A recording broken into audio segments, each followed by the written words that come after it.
آگے بڑھتے ہوئے خبر شامل کریں۔ D G I S P R سے این پی ایس سی کی اہم ملاقات ہوئی ہے۔ قومی بیانیے کے فروغ کے لیے مکمل تعاون کی یقین دہانی کرائی گئی ہے۔ پاک افواج سے غیر متزلزل یکجہتی اور ریاست دشمن بیانیے کے خلاف مشترکہ عزم کا اظہار کیا گیا۔ فتنہ الخوارج اور افغان طالبان کی مذمت کرتے ہوئے کہا گیا ہے کہ دہشت گردی کا کوئی جواز نہیں بنتا۔ این پی ایس سی کے مطابق قومی سلامتی کے امور میں یکسوئی اور بیانیے پر اتفاق رائے وقت کی اہم ضرورت ہے، جبکہ D I S P R نے کہا کہ فتنہ الخوارج ٹی ٹی پی اور ٹی ٹی اے کے تناظر میں داخلی سلامتی پر جامع گفتگو ہوئی ہے اور مشترکہ مواقف مزید مضبوط کیا گیا ہے۔ D G I S P R نے کہا کہ کشمیر اور غزہ پر اصولی مواقف کی توثیق کرتے ہیں، مظلوموں کی حمایت کو پاکستان کی اخلاقی ذمہ داری قرار دیتے ہیں۔ D G I S P R کی جانب سے کہا گیا ہے کہ ممبر اور محراب سے اتحاد امت، سماجی ہم آہنگی اور آئینی برابری کے پیغام کو ملک گیر سطح پر پھیلانے کا اعلان کرتے ہیں، جبکہ این پی ایس سی کی جانب سے کہا گیا ہے کہ نفرت انگیزی، فرقہ واریت اور تکفیری بیانیے کے خلاف زیرو ٹالرنس پالیسی اپنانے پر اتفاق کرتے ہیں۔ این پی ایس سی کی جانب سے یہ بھی کہا گیا ہے کہ دشمن کی نفسیاتی جنگ کے مقابلے کے لیے عوامی شعور اور سچائی پر مبنی بیانیہ فیصلہ کن ہتھیار ہے۔ ریاستی بیانیے کی ترویج کے لیے مساجد، مدارس اور جامعات میں آگاہی اور رہنمائی نشستیں بڑھانے کی تجویز بھی دی گئی ہے۔ ملاقات کو غیر معمولی طور پر مفید قرار دیتے ہوئے اعتماد اور عملی تعاون کے نئے راستوں پر پیش رفت کی توقع ظاہر کی گئی ہے۔ آپ کو بتائیں کہ D G I S P R سے این پی ایس سی کی ملاقات ہوئی۔ قومی بیانیے کے فروغ کے لیے مکمل تعاون کی یقین دہانی، پاک افواج سے غیر متزلزل یکجہتی اور ریاست دشمن بیانیوں کے خلاف مشترکہ عزم کا اظہار کیا گیا۔ این پی ایس سی کے مطابق فتنہ الخوارج اور افغان طالبان کی مذمت کرتے ہوئے کہا گیا ہے کہ دہشت گردی کا کوئی جواز نہیں، قومی سلامتی کے امور میں یکسوئی اور بیانیے پر اتفاق رائے وقت کی ضرورت ہے۔ D G I S P R کی جانب سے یہ کہا گیا کہ فتنہ الخوارج، ٹی ٹی پی اور ٹی ٹی اے کے تناظر میں داخلی سلامتی پر جامع گفتگو ہوئی اور مشترکہ موقف مزید مضبوط ہوا۔ کشمیر اور غزہ پر اصولی موقف کی توثیق، مظلوموں کی حمایت کو پاکستان کی اخلاقی ذمہ داری ہے۔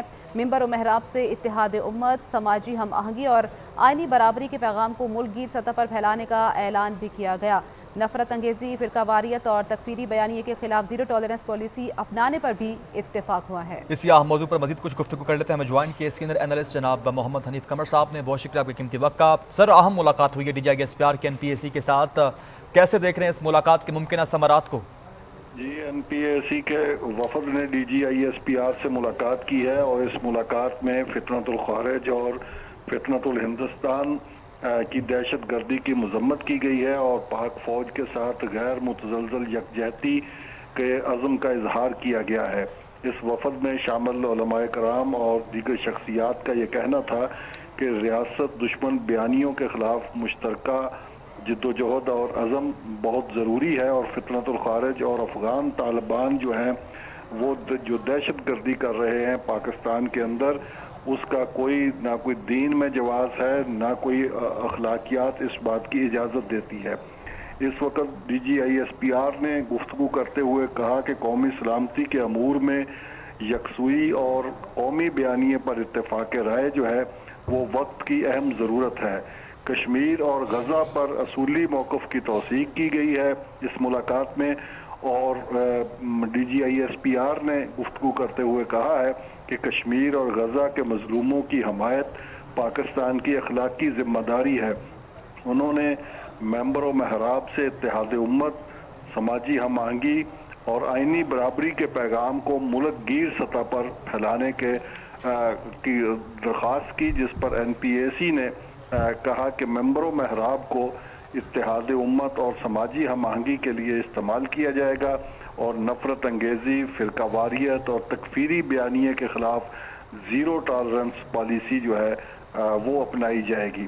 تمام علماء کرام نے اور مشائخ نے اور دانشوروں نے اس بات پر اتفاق کیا کہ دشمن کی نفسیاتی جنگ کے مقابلے کے لیے عوامی شعور اور سچائی پر مبنی بیانیہ جو ہے وہ فیصلہ کن ہتھیار ہے۔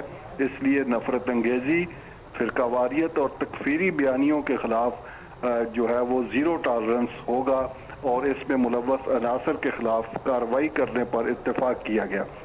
صحیح، زیرو ٹالرنس پالیسی اپنائی جائے گی۔ سینئر اینالسٹ جناب حنیف قمر صاحب ہمارے ساتھ موجود تھے، اہم موضوع پر اہم گفتگو کر رہے تھے۔ بہت شکریہ۔